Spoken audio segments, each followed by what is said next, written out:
आज हम आपको बताने वाले हैं एक ऐसे महान योद्धा के बारे में जिसका नाम सुनते ही दुनिया कांप उठती थी, गेंगिस खान।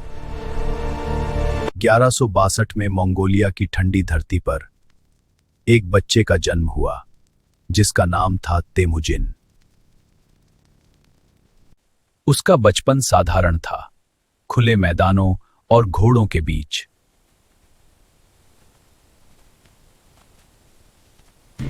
लेकिन 9 साल की उम्र में उसके पिता की हत्या कर दी गई।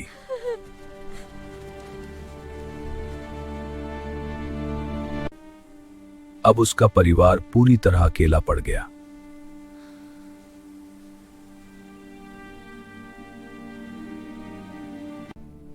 भूख और गरीबी अब उसकी जिंदगी बन चुकी थी।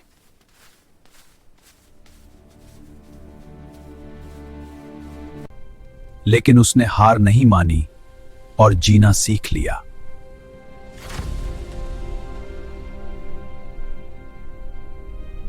दुश्मनों ने फिर हमला किया और उसकी जिंदगी और कठिन हो गई।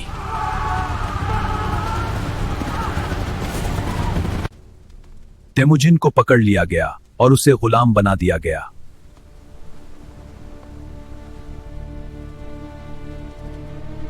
वह कैद में था, लेकिन उसके अंदर की आग अभी जिंदा थी।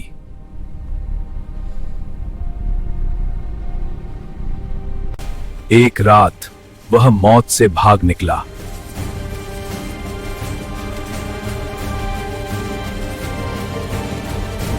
अब वह आजाद था और पहले से ज्यादा मजबूत था।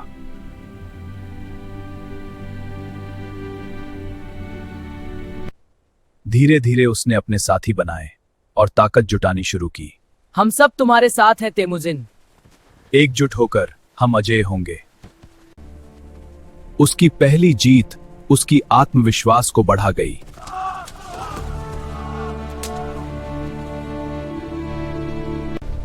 अब उसकी सेना धीरे धीरे बड़ी होती जा रही थी।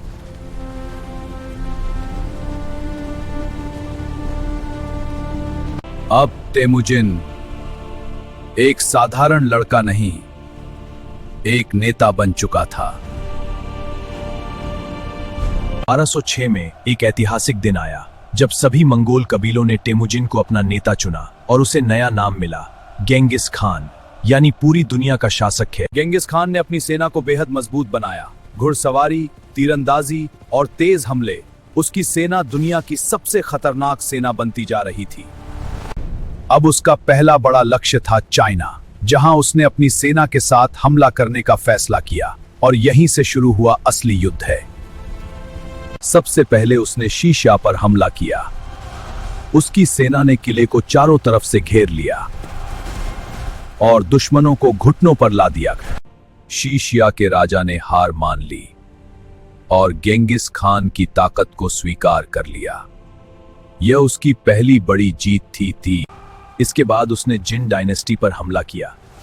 यह युद्ध बहुत बड़ा और खतरनाक था, लेकिन गेंगिस खान पीछे हटने वालों में से नहीं था और ग्रेट वॉल जैसी मजबूत दीवार भी उसकी सेना को रोक नहीं पाई और दुश्मन के दिल में डर बैठ गया।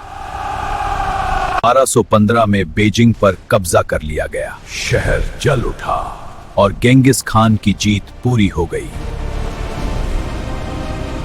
अब उसकी सेना सेंट्रल एशिया की ओर बढ़ी, जहां कई बड़े शहर और राज्य उसका इंतजार कर रहे थे, लेकिन कोई भी उसे रोक नहीं पाया। समरकांद जैसे बड़े शहर पर हमला हुआ और कुछ ही समय में वह भी उसके कब्जे में आ गया। हर जगह सिर्फ तबाही नजर आने लगी।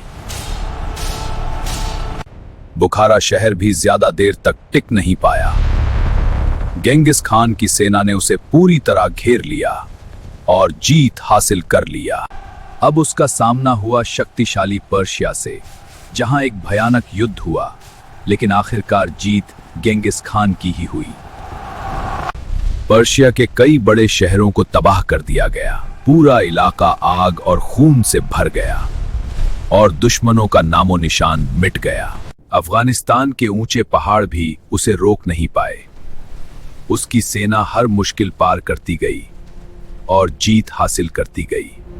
अब हालात ऐसे हो गए थे कि उसका नाम सुनकर ही लोग डर जाते थे। गेंगिस खान अब सिर्फ राजा नहीं, एक खौफ बन चुका था। अब गेंगिस खान की सेना रशिया की तरफ बढ़ रही थी। बर्फीले मैदानों में भी उसकी ताकत कम नहीं हुई और हर जगह उसका डर फैलता जा रहा था। रशिया में भयानक युद्ध हुआ, लेकिन उसकी तेज और चालाक सेना के सामने दुश्मन ज्यादा देर टिक नहीं पाए। उसकी सेना इतनी बड़ी थी कि उसका कोई अंत नजर नहीं आता था। हर तरफ सिर्फ वही दिखाई देता था। गेंगिस खान सिर्फ ताकतवर नहीं, बल्कि एक महान रणनीतिकार भी था। हर युद्ध सोच समझकर लड़ता था। उसका नाम ही डर बन चुका था। लोग बिना लड़े ही हार मान लेते थे, क्योंकि उसका खौफ हर जगह फैल चुका था। कुछ ही सालों में उसने बना दिया दुनिया का सबसे बड़ा साम्राज्य, जो एशिया से लेकर यूरोप तक फैला था। बुढ़ापे में भी उसने युद्ध नहीं छोड़ा। वह आखिरी समय तक लड़ता रहा और अपने साम्राज्य को और बढ़ाता रहा। लेकिन अब उसकी तबीयत बिगड़ने लगी।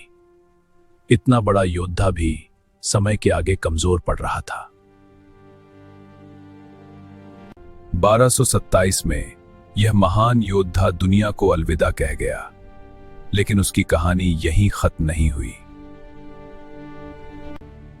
कहा जाता है कि उसकी कब्र आज तक छुपी हुई है। कोई नहीं जानता कि उसे कहां दफनाया गया। उसकी मौत के बाद भी उसका साम्राज्य चलता रहा और भी बड़ा बनता गया। गेंगिस खान का नाम आज भी इतिहास में अमर है, एक ऐसा नाम जिसे दुनिया कभी नहीं भूलेगी। उसके साम्राज्य ने दुनिया को बदल दिया। व्यापार, रास्ते और संस्कृतियां जुड़ गईं। इतिहास की दिशा ही बदल गई।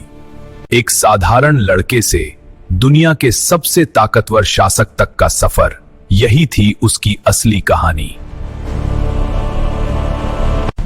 अगर ऐसी ही खतरनाक और सच्ची कहानियां देखना चाहते हो तो चैनल को सब्सक्राइब जरूर करो।